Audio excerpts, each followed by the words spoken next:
The gas station grew from the mist as I approached, the lights blooming in the fog as it materialized. The opening chords to Queen's Somebody to Love floated from the radio, and I turned it off. I left the nozzle in the tank and walked into the ammonia-soaked box that made up the main building. The clerk was reading a magazine behind the desk. He didn't look up at the ringing of the bell mounted on the door or even at my picking up 2 Kit Kats. It wasn't until I laid them on the counter that his dark, lazy gaze swept up to me. "Is that it?" he asked. "Yeah, I paid for the gas at the pump." He nodded and rung the bars up. $3.89. I laid a 5 on the counter. Most of the paint was gone from money sliding back and forth. The man settled back on his stool as he handed me my change. "Where you headed, fella?" He asked it casually, but I felt he probably knew the answer. "New River." He nodded slowly. "Not much up that way anymore. Visiting someone?" "No, I'm doing a study." "On the preacher house?" It wasn't a question, but I nodded. He looked out the window, his jaw moving like he was chewing on his words. The rain beat down gentle on the aluminum roof, undercutting the pop music with a gentle tapping noise. "Yeah. What about it?" "I'd wait till the rain let up, if I was you." I cocked my head. "Why?"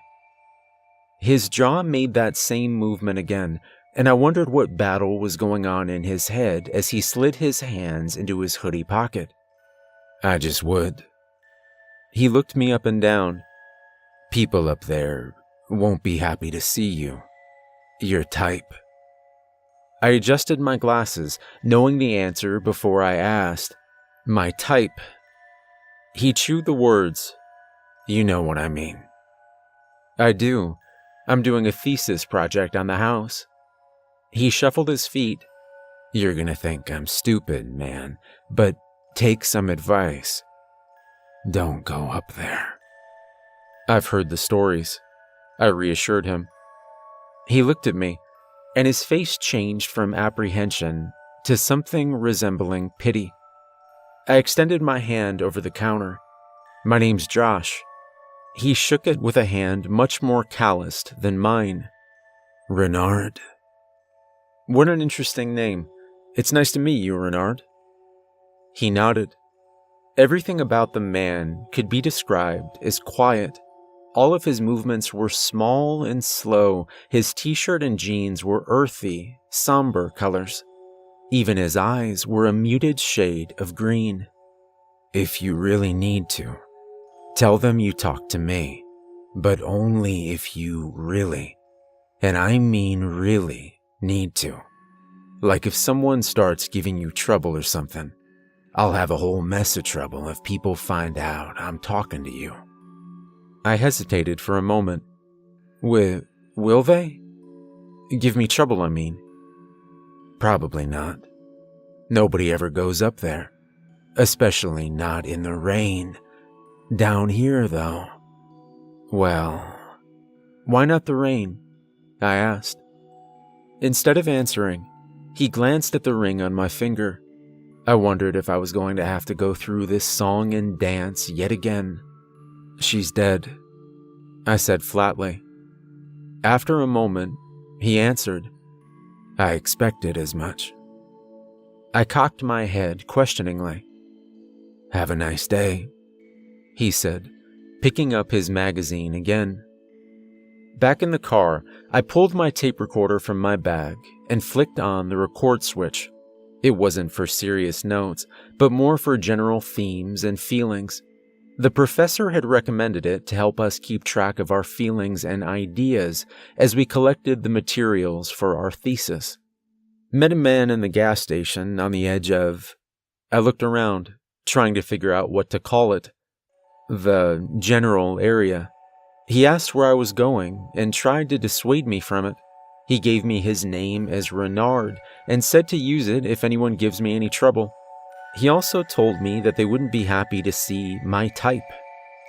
I flicked the recorder off, then, after a moment, back on. It's hard to imagine this place ever being sunny. "Since it's October," said the professor, "I decided we'd focus on some of the darker aspects of folklore. I know you've all been surely enjoying learning all about quilting, but we'll take a break from that wonderful subject to do a little, something a bit more spooky." He bounced on the word spooky. Dr. James had a way of lecturing where he would often put his hands behind his back and lean or bend in time with his lectures, occasionally bouncing up a little to punctuate the end of sentences here and there. He was in rare form that day. "Rather than focus on the largest examples that you all know and have surely heard about 1,000 times, I thought it'd be interesting to give you some less well-known examples of spooky folklore." The Preacher House was the third, after a haunted bridge somewhere in Ohio and a goat man somewhere in Tennessee. The third was also in Tennessee, and the PowerPoint showed a yellowed photograph picturing the brick foundation of a home, with 3 walls still partially standing and the chimney still jutting into the air. Now, the Preacher House is a little-known ruin set up in the hills. It's not too south from here, actually. The problem is, he smiled and swiveled to face the class, very pleased with himself. We know very little about it. The first mention of it was recorded from the Folk Studies Department at the University of Tennessee in Knoxville, but there was no mention of how old the original building was, or what, exactly, was supposed to be wrong with the place. Tourists were warned away from it, but as it's close to Highway 116, it's been difficult to keep people away from the place. He changed a slide, and there was a general shuffling as every person in the lecture hall shifted in their chair to lean forward. The new slide pictured a large underground structure with murals painted on the walls, though the photos were so grainy and yellowed with age that it was hard to see what exactly the murals were supposed to be depicting. Now you see the interesting part. When a group of students from the university went to investigate it some 20 years ago, they found a hatch leading beneath the old house and a large cave cut into the hillside with these murals painted on them. They had planned to do more testing, but, and this was when I myself was still in middle school, mind you, supposedly they were contacted by the Tennessee Bureau of Investigation and told that it was some type of crime scene that needed to be investigated and that they needed to stop. All of that, naturally, has combined together to leave us with a very spooky, he bounced on the word again, mystery surrounding these old ruins that, at least according to locals, no one is supposed to ever go near. Cedar Creek didn't materialize out of the mist like the gas station, but instead spread out below when I crested a hill like rooftops afloat in a sea of lazy mist.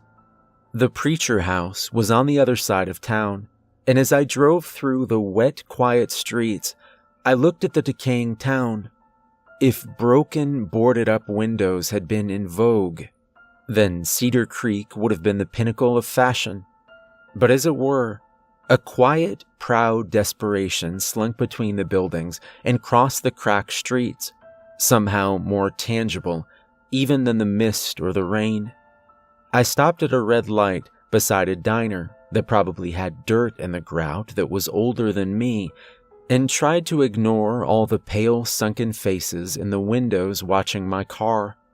I still felt their eyes boring into me, long after I had left the town again and ascended once more into the hills. The Preacher House sat alone in a meadow, half a mile down a dirt road, backed sharply by a steep rise up to the mountains. Thin, wispy grass had grown waist-high around the fragments of wall, with only a single tree in what might be considered the house's yard. Wind sent ripples through the grass, always moving from the edges inward toward the house. Everything was a little grayer than the pictures, but I hardly noticed that at first, since my eye was drawn to something so out of place that it might have been comical if it didn't give off such a threatening feeling.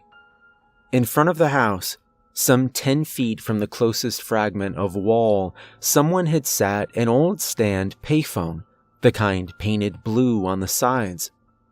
I walked toward it slowly, with that familiar feeling of wondering if I might be the butt of someone's strange joke. Still, no camera crews jumped out of the bushes or anything as I reached it, and I picked up the phone, only to hear silence. Of course, I had expected silence, but I felt a strange sense of disappointment at it. I hung it back up on the receiver then, as an experiment, pushed the thing slightly. The thing was so top-heavy that, with only that slight push, it toppled over into the grass with a wet, metallic clanging noise. I looked around, still waiting for some kind of punchline, but all that came was a cold gust of wind. I pulled the recorder from my pocket and clicked the record button. Someone seems to have put, and I'm not joking here, a whole damned payphone up here. It's not connected to anything, and it doesn't work, but I can't imagine a reason for it being here. Even as a prank, it seems weird. I might ask around town about it. A whole damn payphone. Like, why? I stepped over the phone and walked up the small, weed-choked path to the remainder of the brick house that had once stood there, now no more than 3 pieces of wall and a chimney. I stepped through what had once been the door and wandered to the other side, where, I knew, the entrance lay to the more interesting part of the place. The door was like those that lead down to cellars, set at an angle descending into the ground. The wood was warped, with large gaps between the boards, and seemed to be held together entirely by the thick iron band that encircled each of the doors. Both I and the door groaned together as I managed to haul the heavy thing up and past its center of gravity, where it swung back on its rusted hinges and, after a single bounce, lay still. Warm, thick air emanated from the open hole, smelling of wet earth and stone. The stairs that led downward weren't wood or even metal, but chiseled pieces of slate jammed into the earth. I pulled the small flashlight from my pocket and shined it down into the yawning tunnel, but there was only darkness, and nothing more. As I descended, the damp of the rain gave way and the air became softer and drier. Then, without any kind of forewarning, the stairs ended, leaving me standing at the exit to the tunnel's bottom, staring into a darkness that seemed thicker somehow, and almost alive. I turned the flashlight up and into what people referred to as the bunker, but the light just stretched off into more darkness, and I had to tread some ways before the beam reached the far wall. I experienced, then, one of those feelings that happens when, even though you're expecting something, it still manages to surprise you. It's rather like seeing the Grand Canyon. We've all seen pictures of it, and yet, seeing it in person still leaves you a bit breathless. The mural painted there was beautiful. That must be stated first. It wasn't some crude drawing, but a product of a hand that must have spent many, many years perfecting its craft. The painting showed a woodland scene, with a stream running through the center, with squirrels and foliage ridiculously detailed for their size, for the scene covered the whole 10-foot-high wall, leaving the squirrels in the foreground standing at some 2 or 3 feet tall. As my eyes adjusted, though, I saw the real reason for the preacher house's reputation. The dark, shadowy figures hiding between the trees, devoid of any kind of detail to humanize them. They were simply outlined voids that were vaguely human-shaped, painted gray and black, like someone had blocked them out to paint, but just never got around to finishing them. The ones in the background were maybe 2 feet tall, while the ones closest to the front of the painting would have stood at some 8 feet tall. I stared at one of them for a moment. I knew there were 2 other murals covering the walls to the left and right, and the realization that those murals too were populated with these featureless entities filled me with a sudden dread that left me with the urge to be anywhere, and I mean anywhere, else. I took a deep breath and waited for the feeling to pass before taking a cursory look at the other 2 murals, an island scene on the left and a small farm at the foot of a large forest at the other. When I touched the wall, I found it didn't have the plasticky smooth feeling of acrylics, but still felt like plain rock, as if the rock itself had been dyed to create the murals rather than painted on. I noted my first impressions on the tape recorder. Finally, I added, walking back to the forest mural. One of the most curious effects of the paintings is that, between their detail and size and the sheer darkness down here, it's almost impossible to get a true measure on them. When I look left, I see something to the right I didn't see earlier. And when I look right to pay attention to that new thing, something in the left catches my eye again. It's such a strange trick of the eye. It creates this feeling of things appearing in the painting as you simply take in such a large amount of detail from so close up. The town's library was an old 2-story building sandwiched between and sharing walls with 2 apartments. The plaque outside told me that the building had apparently at one time been home to the town's newspaper, but didn't say much else. The librarian was an ancient-looking woman whose glasses were so thick they could have doubled as binoculars, and wore a perfume that smelled of wilted lavender. The library itself had only front windows, and the only light inside the place was the librarian's desk lamp illuminating some old ledger that she looked up from to glare at me. "Can I help you?" she asked. "Yes. Hi. I'm looking for anything you have on the Preacher House."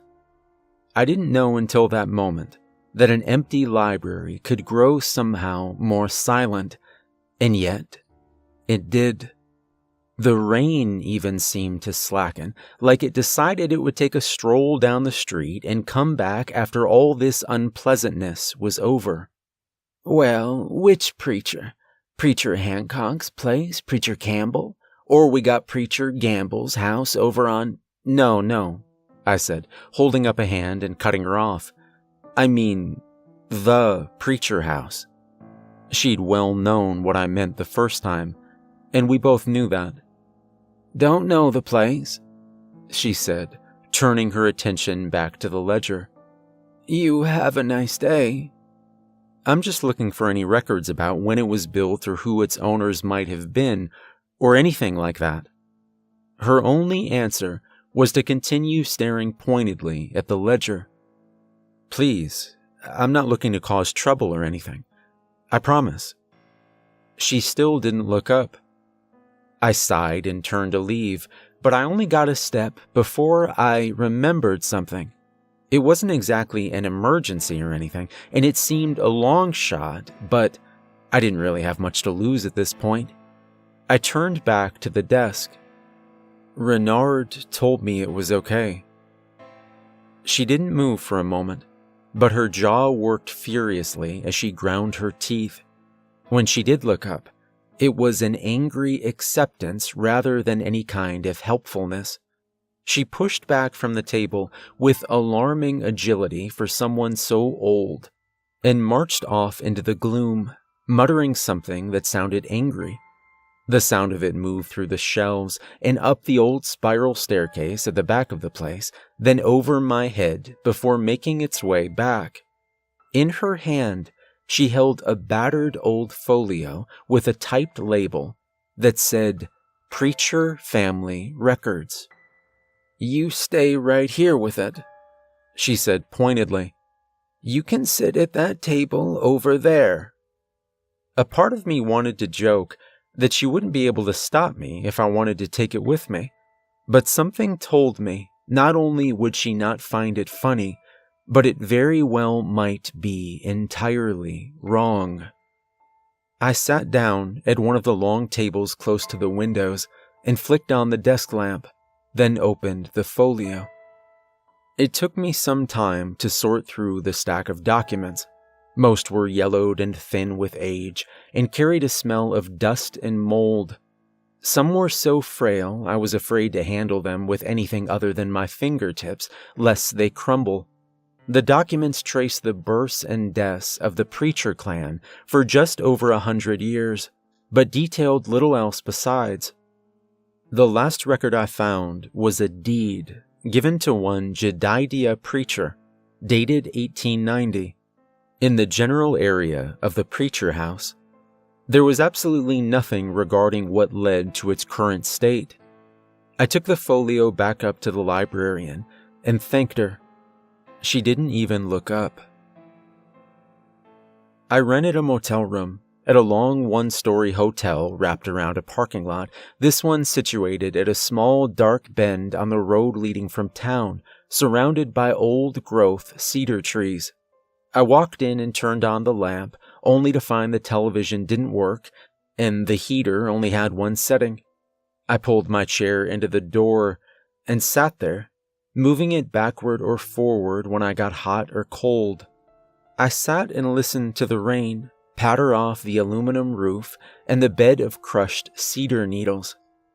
I stared into the dark woods, spinning my wedding ring on my finger and waiting.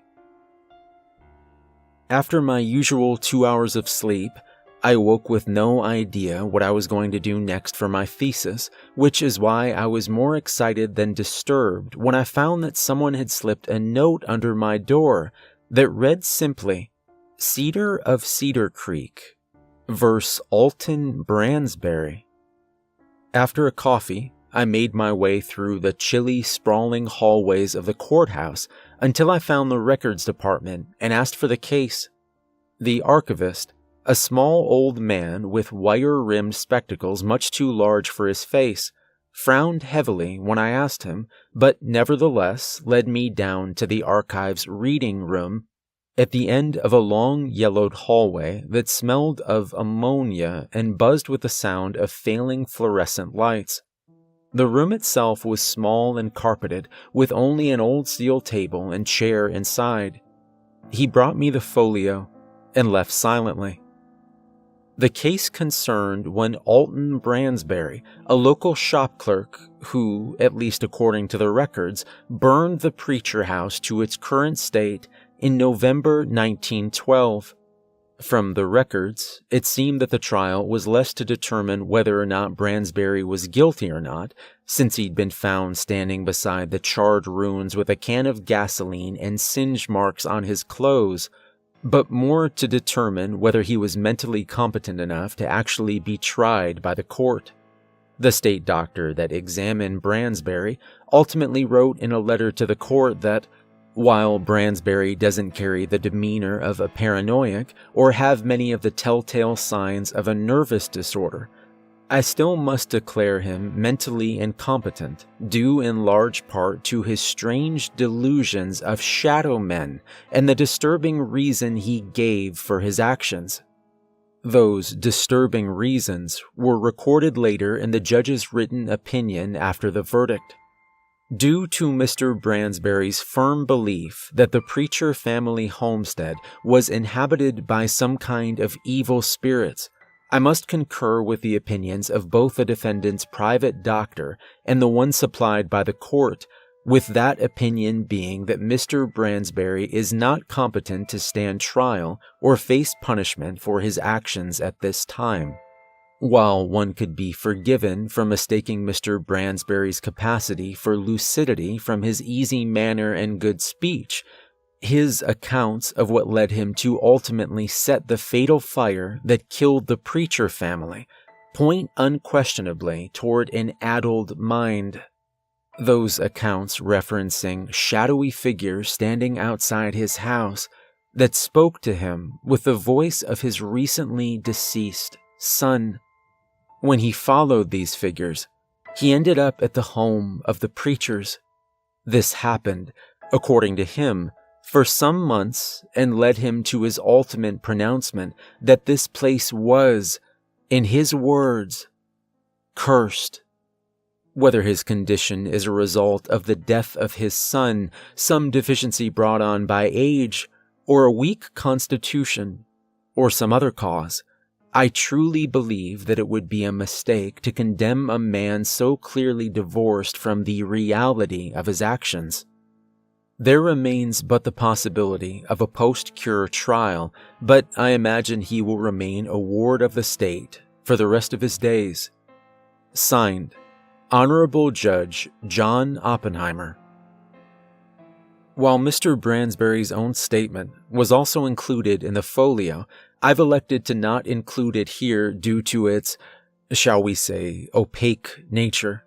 The handwriting changes multiple times throughout the document, becoming nigh unreadable at times.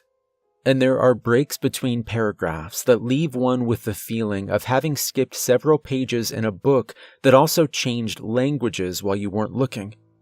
And there, in that small little reading room at the back of a cold, clammy courthouse, was the first time I saw it. Perhaps it was an itch on the back of my neck, or something just barely caught through the corner of my eye, but I got this sense that something wasn't right. I looked up to see a dark figure standing just through the window set in the door. It didn't disappear, but stood there as I watched. I knew, as I still know, that even though the figure had no features and no eyes to speak of, that it was, nonetheless, watching me.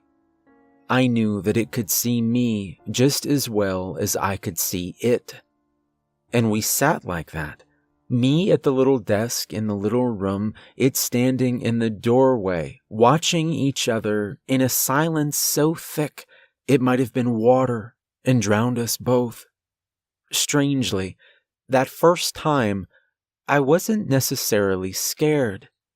No, it was more like my body was waiting for me to give it some cue.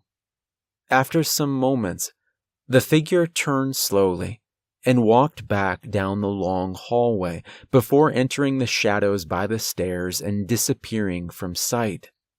When it was gone, I took a deep breath and flicked on the recorder. Unsure of what to do next, I drove back to the gas station I'd encountered when I first drove in. Though the fog wasn't quite so bad as the day before, the station still seemed to materialize from it the second before I passed the turnoff.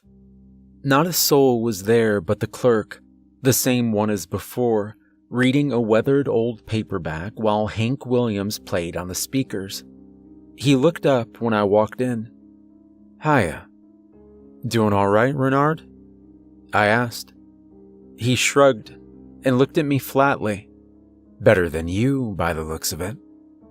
The frankness of the reply caught me like a slap. "I look that bad, huh?" "You don't look good." I frowned at him. There was something about the clerk that looked intensely, well, maybe not old. Worn might be a better word for it. It was something in the eyes that gave them the impression of lights shining out from a deep cave. I wanted to ask you some questions if that's okay," I asked. "Why me?" "Well, if I'm honest, nobody else here really seems to want anything to do with me." "I told you they wouldn't." "I know, but why? I found out some about the house. I read the court records about that Bransbury guy burning it down. I haven't found anything about the bunker underneath, or even any mention of it so far. I was wondering if you could tell me what the locals say about it." He didn't seem at all surprised by the fact I'd read the court case, and I had suspicion that it was him who had slipped the piece of paper beneath my hotel door. We don't go up there," he said. "That's what we say about it. We tell other people not to go up there." "But why? Has anything happened to people that go up there? I mean, someone has to go up there. Someone hauled a whole damn payphone up there." Renard sat his book on the counter and smoothed out the cover. He looked up at me, and the expression of sheer hopelessness that covered his face almost caused me to recoil. "What's the point? You're not going to listen. And if you listen, you won't believe it.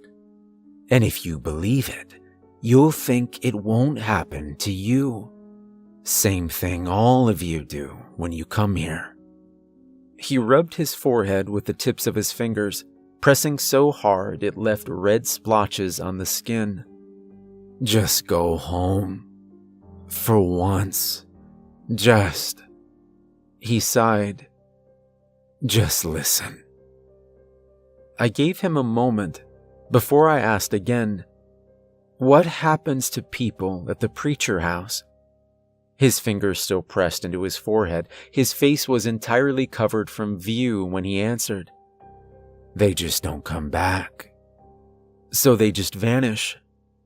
He nodded. For a bit, there was only the sound of Hank Williams floating above us and the hum of the soda refrigerator. When he finally spoke, it was in a low voice, like he was afraid to let the words out into the world. "When I was little, they told us stories whenever someone died. We were always told to ignore the voices in the woods. They'd gather all the kids up and tell us. Then they'd tell us again. Then they'd make us repeat it to them. Then repeat it again. And it happened every time someone died. The same message. Don't talk to them.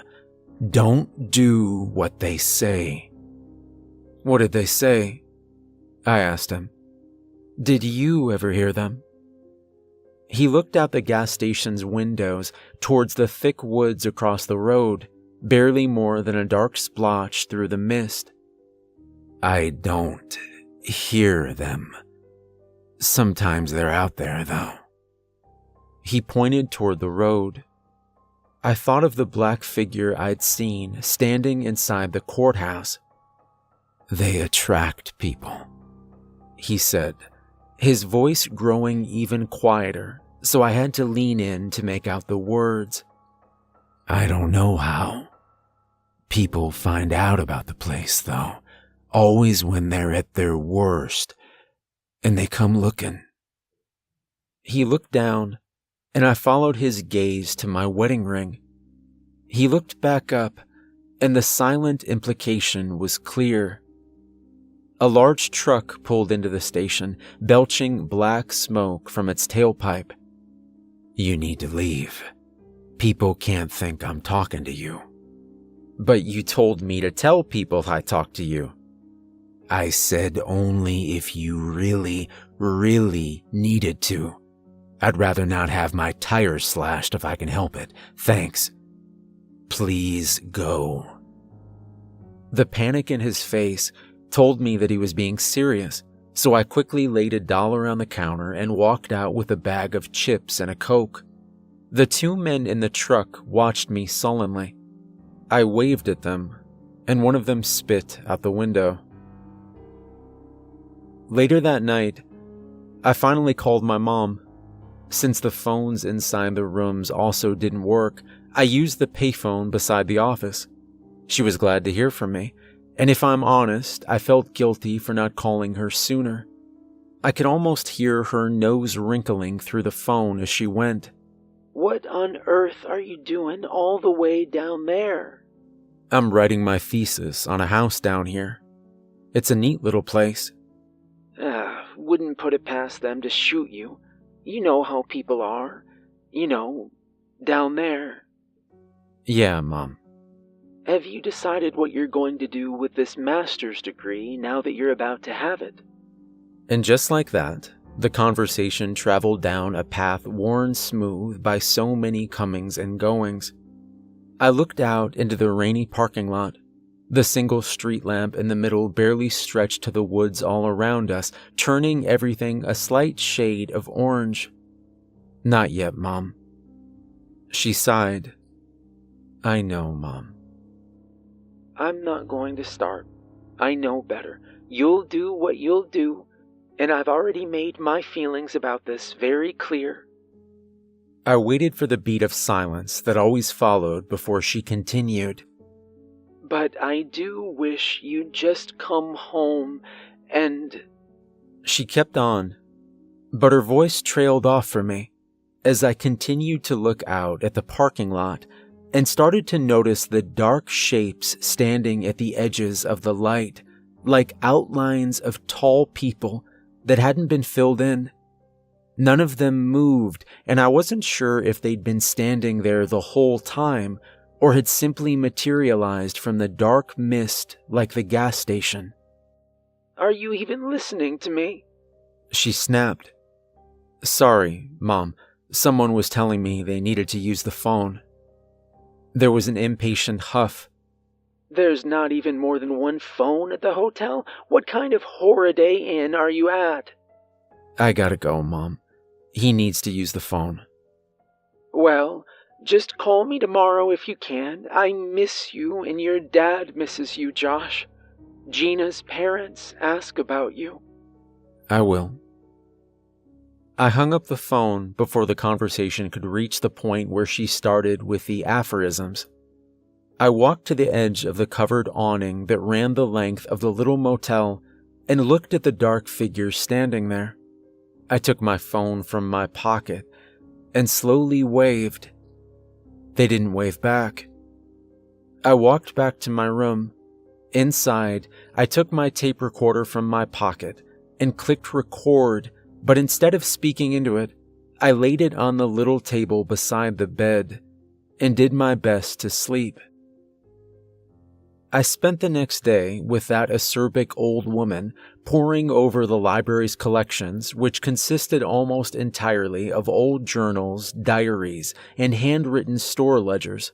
While the ledgers were of little interest, even in a single day I found perhaps a dozen references recorded in various diaries, all following the pattern Renard described: a death followed by the voices. One woman recorded how glad she was that she didn't have kids after her husband's death because his voice outside her bedroom windows was almost too much for her, an adult to bear, and she couldn't imagine a child being able to sit all night through such a thing. Another account from one Mrs. Lanesbury recorded that after the death of her newborn, she and her husband would cover their heads with pillows and blankets each night for weeks to smother the sound of crying coming from the woods. Perhaps the most chilling account I read occurred from a man whose wife and 2 children perished in a fire that consumed his farmhouse. While he stayed with his neighbors, the man and his host would hear the voices of his wife and children not outside the house, but above them in the house's attic. I recorded as many of them as I could in that day under the disapproving glances of that ancient crone until my back and neck hurt from bending over and my fingers cramped from writing. I stayed until she tapped me on the shoulder with a slimy smile perched on her face like a bat. "I'm afraid you'll have to leave," she said, with all the sorrow of a lottery winner. "Don't you know the library closes at 7? I blinked at her. If only there was someone that worked here who could have informed me. The bat that made up her smile ruffled its wings a bit as her eyes fell on my engagement ring. "I'm sure your wife must have the patience of a saint to tolerate your charming conversation every night." Everyone's patient when they're dead. There's a sick joy in seeing people backpedal when they realize they've just spoken ill of the dead.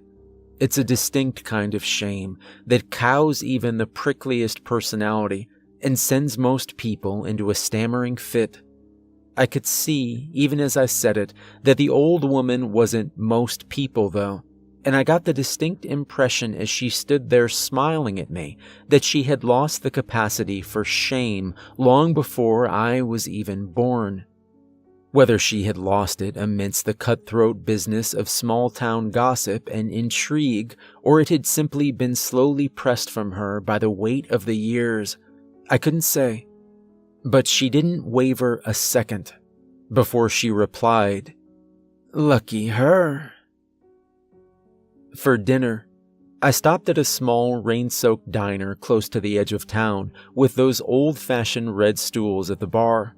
The place smelled of must and old fat and was unbearably warm despite the old windows. It was tinged slightly yellow from years of soaking up nicotine.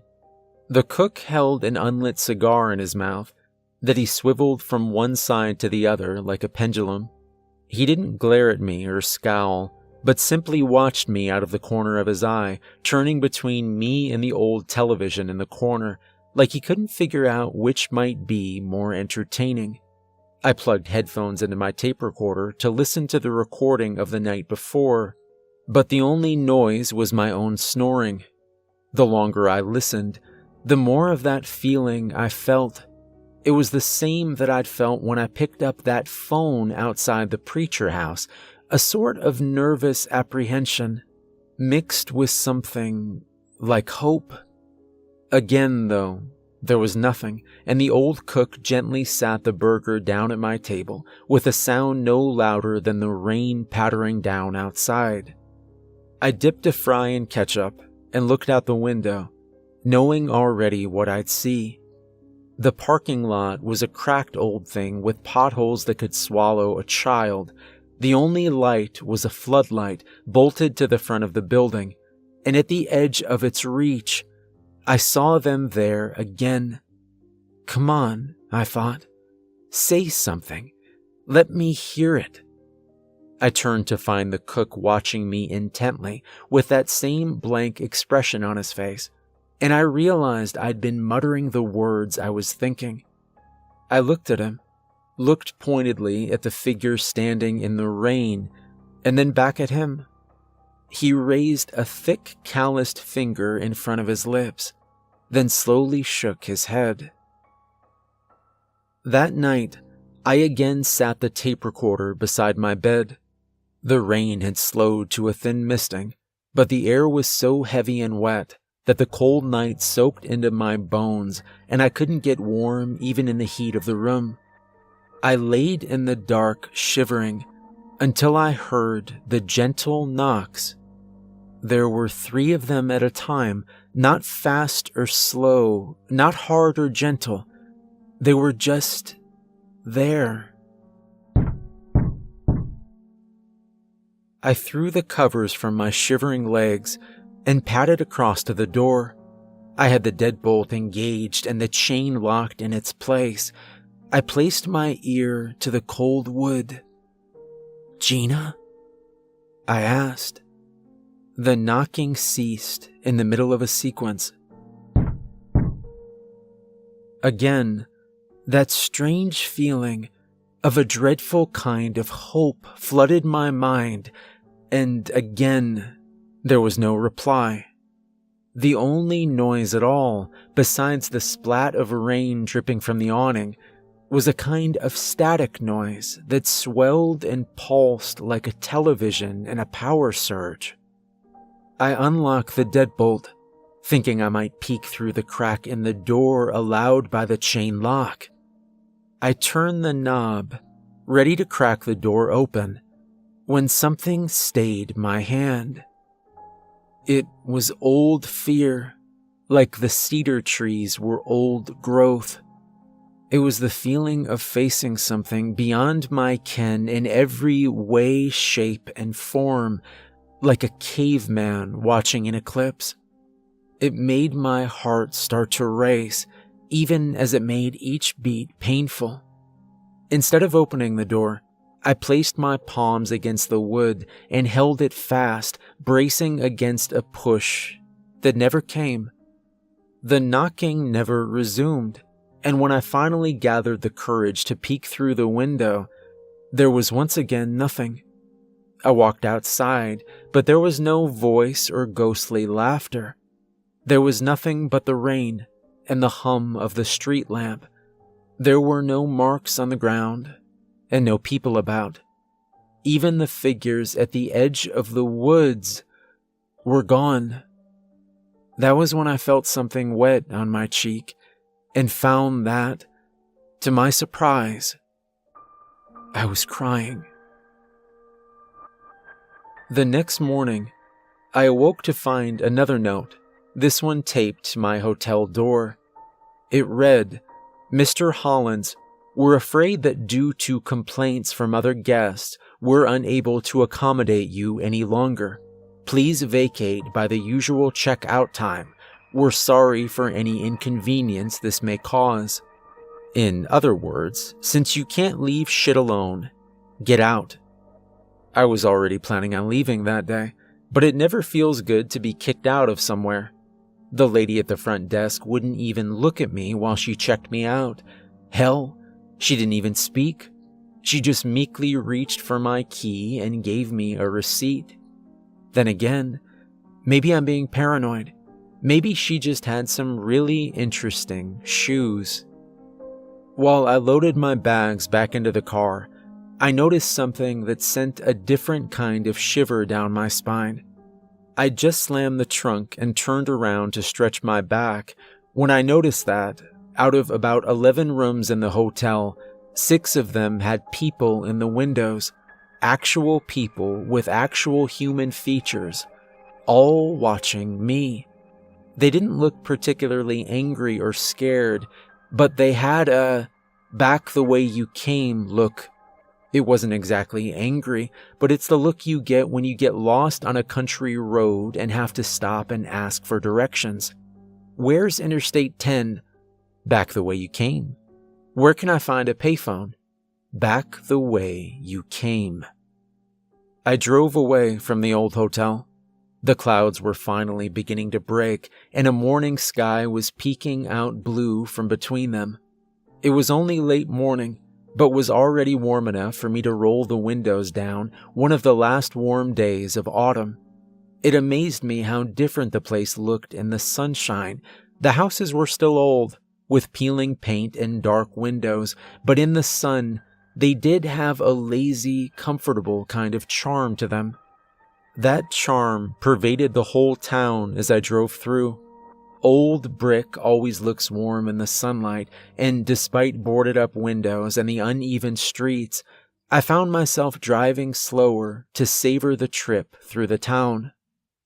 As I ascended into the mountains once again, I was unsure whether everything I'd experienced might have been some dream, or maybe some weird mental break. Then again, though, monsters are always easy to laugh at in the sunshine. When I emerged from the little copse of trees that separated the preacher house from the road, I saw that someone, or something, had stood the payphone upright once again. There was still mud coating one side of it where I'd pushed it over.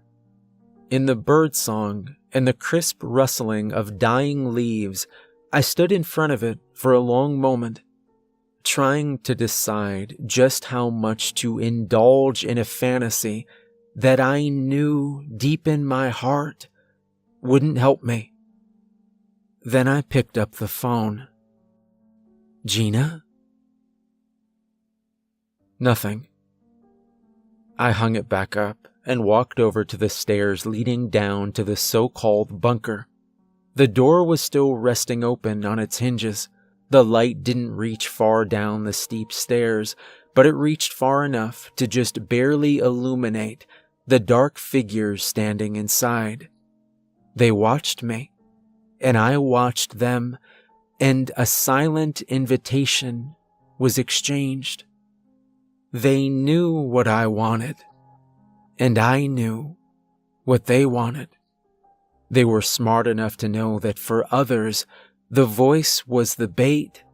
They were smart enough to know that for me, it was the prize. I didn't take my eyes off them as I pulled the door closed, dropping it into place with the sound of rusted hinges and a loud bang. I walked back to the car, the bird song still filling the quiet little clearing, and sat in my car for a long, long time, just crying. The final drive through town was slow, and I stopped for coffee at a little shop. The girl behind the counter asked if I was okay, and I told her I was. The gas station didn't materialize this time, but rolled up as I crested the hill. I waved out the window as I passed. I don't know if Renard saw. He was probably reading his book. He probably didn't even look up. I like to think he did, and he saw I listened to him. But then again, I've always been prone to flights of fancy.